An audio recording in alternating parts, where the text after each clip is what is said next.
বিনা চিকিৎসায় শ্রমিকের মৃত্যুর অভিযোগ। পরিবারের সদস্যরা এই অভিযোগ আনছেন আলিপুরদুয়ারের ঘটনা এবং মৃত শ্রমিক তার পরিবারের সদস্যরা যেমনটা অভিযোগ আনছেন যে হাসপাতালে অর্থের অভাবে নিয়ে যাওয়া সম্ভব হয়নি, আর তাই এই ঘটনা আলিপুরদুয়ারে মর্মান্তিক ঘটনা। অর্থের অভাবে হাসপাতালে নিয়ে যাওয়া সম্ভব হয়নি, বিনা চিকিৎসাতেই মৃত্যু হলো চা শ্রমিকের। আরও একবার আপনাদের জানাবো, বিনা চিকিৎসায় মৃত্যু চা শ্রমিকের, অর্থের অভাবে তাকে হাসপাতালে নিয়ে যাওয়া সম্ভব হয়নি। আলিপুরদুয়ারের মর্মান্তিক ঘটনা। অজয় সব অনলাইনে রয়েছেন আমাদের প্রতিনিধি। অজয়, পরিবারের সদস্যরা তারা কি অভিযোগ করছেন? দেখো, অর্থের অভাবে গাড়ি করে অসুস্থ রোগীকে হাসপাতালে নিয়ে যাওয়া হলো না, এরপরে কিন্তু চিকিৎসার অভাবে মৃত্যু হলো রোগীর।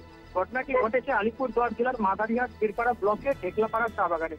মৃত শ্রমিক পরিবারের অভিযোগ যে গতকাল রাতে ঢেকলাপাড়া চা বাগানের শ্রমিক সুশীল উরাও আচমকা অসুস্থ হয়ে পড়ে। তারপর পরিবারের সদস্যদের থেকে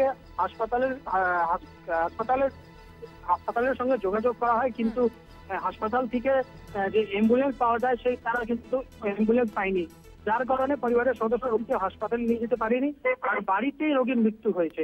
এই ঘটনায় ব্যাপক চাঞ্চল্য ছড়িয়েছে এলাকায়। আমরা জানি জেলা প্রশাসনের তরফে এখনো পর্যন্ত কোনো প্রতিক্রিয়া মিলেছে? কি বলছে জেলা প্রশাসন? আমরা বীরপাড়া রাজ্য সাধারণ হাসপাতালের সুপার সাথে বারংবার যোগাযোগ করার চেষ্টা করেছি, কিন্তু তিনি ফোন তুলেননি, সেই জন্য ওনার কোনো প্রতিক্রিয়া পাওয়া যায়নি। বেশ, ধন্যবাদ অজয়।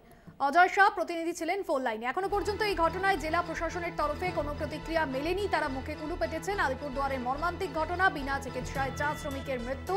পরিবারের সদস্যরা অভিযোগ করছেন অর্থের অভাবে হাসপাতালে নিয়ে যাওয়া সম্ভব হয়নি, আর তার জেরেই এই মর্মান্তিক ঘটনা আলিপুরদুয়ারে। মৃত চা শ্রমিকের নাম সুশীল ওরাও। অর্থের অভাবে হাসপাতালে নিয়ে যাওয়া সম্ভব হয়নি ওই শ্রমিককে, আর তাই হাসপাতালে না গিয়ে বিনা চিকিৎসায় মৃত্যু হলো চা শ্রমিকের। আলিপুরদুয়ারের মর্মান্তিক ঘটনা।